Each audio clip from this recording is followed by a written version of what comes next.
ಮತ್ತು ಆಗ್ಲಿಕಾಯಿ ಹೆಂಗೈತಿ, ಕಹಿ ಐತಿ. ಮತ್ತು ಮೆಣಸಿಕಾಯಿ ಹುಟ್ಟು ಬಂದೈತಲ್ಲ, ಅದು ಹೆಂಗೈತಿ. ಮತ್ತು ಇವೆಲ್ಲ ಬಂದದ್ದು ಎಲ್ಲಿಂದ ಬಂದವು? ಭೂಮಿಯಿಂದ ಬಂದವು. ಎಷ್ಟು ಆಶ್ಚರ್ಯ ಐತಲ್ಲ. ಇರೋದು ಒಂದೇ ಭೂಮಿ, ಇರತಕ್ಕಂಥ ಒಂದೇ ಭೂಮಿಯೊಳಗಡೆ ಒಂದರೊಳಗಡೆ ಸಿಹಿಯಾಗಿ ಬಂದೈತಿ, ಒಂದರೊಳಗಡೆ ಕಹಿಯಾಗಿ ಬಂದೈತಿ, ಒಂದರೊಳಗಡೆ ಖಾರವಾಗಿ ಬಂದೈತಿ, ಒಂದರೊಳಗಡೆ ಒಗರಾಗಿ ಬಂದೈತಿ, ಒಂದರ ಕಡೆ ಹುಳಿಯಾಗಿ ಬಂದೈತಲ್ಲ. ಇಂಥ ಅದ್ಭುತ ಭೂಮಿಯನ್ನು ಸೃಷ್ಟಿಸಿದಾತ ಯಾರಂದ್ರೆ ಅವನೇ ದೇವರು, ಅವನೇ ಭಗವಂತ ಅಂತ ಕರೀತಾರೆ ಆ ಶಕ್ತಿಗೆ. ಇಂಥ ಶಕ್ತಿ ಐತಲ್ಲ, ಯಾರಿರ್ಬೋದವ? ಎಷ್ಟು ನಾವು ಅನ್ಕೊಂಡ್ಬಿಟ್ಟಿವಿ, ಏನು ಅನ್ಕೊಂಡ್ಬಿಟ್ಟಿವಿ ಅಂದ್ರೆ ಈ ಭೂಮಿ ಮೇಲೆ ನಾವು ಸ್ವತಂತ್ರವಾಗಿ ಬದುಕಕತ್ತೀವಿ ಅಂತ ನಾವು ತಿಳ್ಕೊಂಡಿವಿ. ಸ್ವತಂತ್ರವಾಗಿ ಬದುಕಿ ನಾವೆಲ್ಲ ಬೇರೆ ಕಡೆ ಬದುಕಕತ್ತೀವಿ, ಸ್ವತಂತ್ರವಾಗಿ ಬದುಕಂತೀವಿ. ನಾವು ಇಲ್ಲ, ಹಂಗಿಲ್ಲ. ಒಂದು ನಿಸರ್ಗದ ಅಧೀನಕ್ಕೆ, ಆ ಭಗವಂತನ ಅಧೀನಕ್ಕೆ ನಾವೆಲ್ಲರೂ ಒಳಪಟ್ಟೀವಿ ಅಂತಕ್ಕಂಥ ಸತ್ಯವನ್ನು ನಾವೆಲ್ಲ ತಿಳ್ಕೋಬೇಕು. ಮತ್ತು ಎಲ್ಲರೂ ಕಾಯಂ ಹಿಂಗ ಇರ್ಬೇಕಂತ ನಾವೆಲ್ಲ ಬಯಸ್ತೀವಿ. ಕಾಯಂ ಹಿಂಗ ಇರ್ಲಿಕ್ಕೆ ಹೆಂಗೆ ಸಾಧ್ಯ ಐತೆ? ಇವಾಗ ಲಗ್ನ ಆಗುತ್ತೆ. ಲಗ್ನ ಮಂಟಪದೊಳಗಡೆ ವಧು ವರರು ಏನು ಮಾಡ್ತಾರೆ ಅಂದ್ರೆ ವಿವಾಹದ ಮಂಟಪದಲ್ಲಿ ವಿವಾಹವನ್ನು ಆಗ್ತಾರೆ. ಅವ್ರಿಗೇನು ಮಾಡ್ತಾರೆ ಅಂದ್ರೆ ಅವ್ರಿಗೊಂದು ವಸ್ತ್ರ ಹಾಕಿರ್ತಾರೆ, ಇವ್ರಿಗೊಂದು ವಸ್ತ್ರ ಹಾಕಿರ್ತಾರೆ, ಚಲೋ ಧೋತ್ರ ಹಾಕಿರ್ತಾರೆ, ಇವ್ರಿಗೊಂದು ಚಲೋ ರೇಷ್ಮೆ ಸೀರೆಯನ್ನು ಉಡಿಸಿರ್ತಾರೆ.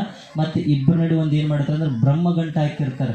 ಬ್ರಹ್ಮಗಂಟು ನಿಮಗೆಲ್ಲ ಗೊತ್ತಿರ್ಬೇಕಲ್ಲ, ಇದು 7 ಜನ್ಮಕ್ಕೆ ಈ ಗಂಟು ಇರ್ಬೇಕಂತ ತಂದು ಕಟ್ಟಿರ್ತಾರೆ. ಅದು ಗೊತ್ತಿಲ್ಲ, ಇದೇ ಜನ್ಮಕ್ಕೆ ಮೂಲ ಆಗಿ ಬಂದಿರ್ತದೆ, ಅವ್ರಿಗೆ ಗೊತ್ತಿರಂಗಿಲ್ಲ. ಗಂಟು ಹಾಕಿರ್ತಾರೆ, ಖಾಯಂ ಹಿಂಗ ಇರ್ಬೇಕಂತ ಅವ್ರಿಗೊಂದು ಹೂವಿನ ಸರ ಹಾಕಿರ್ತಾರೆ, ಇವ್ರಿಗೊಂದು ಹೂವಿನ ಸರ ಹಾಕಿರ್ತಾರೆ. ಹೂವಿನ ಸರ ಹಾಕಿ ಚಲೋತ್ನಾಗೆಲ್ಲ ಲಗ್ನ ಆಗುತ್ತೆ, ಇದಾಗುತ್ತೆ. ಆಮೇಲೆ ವೇದಿಕೆ ಮೇಲೆ ನಿಂತ್ಕೊಂಡವ್ರು ಎಲ್ಲರೂ ಬಂದು ಹಾರೈಸ್ತಾರೆ, ಆಮೇಲೆ ಶುಭವನ್ನು ಕೋರ್ತಾರೆ. ಇದೆಲ್ಲ ಮುಗೀತೈತಿ, ಸಂಜೆ ಹೊತ್ತಾಗುತ್ತೆ, ಎಲ್ಲ ಇದಾಗುತ್ತೆ. ಮ್ಯಾಲಿರ್ತಕ್ಕಂಥ ವಧುವರರು ಅದರಲ್ಲ, ನಾವು ಯಾವಾಗ ಹಿಂಗೆ ಇರ್ಬೇಕಂತಂದೇಳಿ ಚಲೋ ಐತಲ್ಲ, ಎಲ್ಲ ಮಸ್ತ್ ನಡೆದೈತೆ. ಅವ್ರ ಮನಸ್ಸಿನಾಗ ಏನೈತಿ, ಖಾಯಂ ಹಿಂಗೆ ಇರ್ಬೇಕಂತ ವಧುವರರಿಗೆ ಐತಿ. ಅವ್ರು ಏನು ಮಾಡಿದ್ರು, ವೇದಿಕೆಯಿಂದ ಕೆಳಗಿಳಿದ್ರು, ಮೆರವಣಿಗೆ ಮಾಡ್ಕೊಂತ ಮನೆ ಕರ್ಕೊಂಡು ಹೋದ್ರು. ಮನೆ ಕರ್ಕೊಂಡೋದ್ಮೇಲೆ ಬಟ್ಟೆ ಎಲ್ಲ ಬದಲಾವಣೆ ಮಾಡ್ಬೇಕಿಲ್ಲ, ಹಾರ ತೆಗಿಬೇಕು, ಅವನ್ನೆಲ್ಲ ಮಾಡ್ಬೇಕಿಲ್ಲ. ಅದು ಬಿಟ್ಟು ಇದು ಚಲೋ ಖಾಯಂ ಹಿಂಗೆ ಇರ್ಬೇಕಂತಂದೇಳಿ ಕಾಯಂ ಹಂಗೆ ಬಜಾರ್ದು ಹಿಂಗೆ ಅಡ್ಡಾಡಕತ್ತಿದ್ರು, ಬಾತ್ರೂಮ್ನಾಗ ಹಿಂಗೆ ಹೋದ್ರು. ಮತ್ತು ಎಲ್ಲ ಕಡೆ ಹಂಗೆ ಹಾಕೋಂತ ಹೋದ್ರೆ ಮತ್ತು ಅವ್ರನ್ನ ಎಲ್ಲಿ ಕಳಿಸ್ಬೇಕಂತಾರೆ, ಧಾರವಾಡ ಕಳಿಸ್ಬೇಕಂತಾರೆ ಅವ್ರನ್ನೆಲ್ಲರೂ, ಇಬ್ಬರನ್ನ. ಅಂದ್ರೆ ಖಾಯಂ ಹಿಂಗೆ ಇರ್ಬೇಕಂತ ಈ ಜಗತ್ತಿನಾಗ ಯಾರೂ ಇಲ್ಲ. ಇಬ್ಬರು ಬೈಕ್ನಾಗ ಹೊಂಟಿದ್ರಂತೆ, ಹೆಂಗೆ ಬಂಧನ ಆಗುತ್ತೆ ವಿವಾಹ ಅಂತಕ್ಕಂಥದ್ದು. ಇಬ್ಬರು ಬೈಕ್ ಮೇಲೆ ಇಬ್ಬರು ಫ್ರೆಂಡ್ಸ್ ಹೊಂಟಿದ್ರಂತೆ. ಒಬ್ಬ ಮುಂದೆ ಹೊಡ್ಯಾಕತ್ತಿದ್ದ, ಒಬ್ಬ ಹಿಂದೆ ಕೂತ್ಕೊಂಡಿದ್ದ. ಅವ ಹಿಂದೆ ಬೈಕ್ ಹಿಂಗೆ ಮುಂದಕ್ಕೆ ಹಿಂಗೆ ಹೊಂಟಿತ್ತು, ಅಲ್ಲಿ ಒಂದು ಕಲ್ಯಾಣ ಮಂಟಪ ಬಂತಂತೆ. ಏನು ಬಂತ?